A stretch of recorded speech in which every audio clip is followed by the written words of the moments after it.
How a service partner or reseller can register customer asset in Falcon MegaTrack.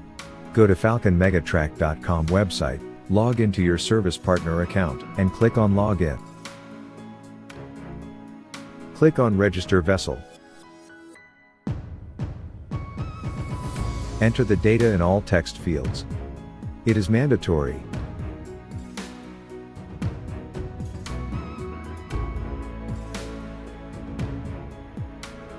Click on the Register button to complete the registration process. Asset registered successfully. How to add tracking service to the asset. Click on the Add Tracking Service button. Open the drop-down menu and select an asset, and click on the Add Tracking Service button.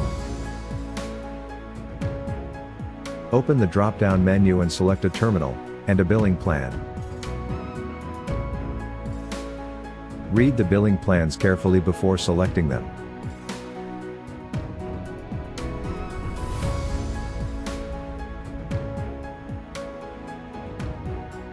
Click on the Register button.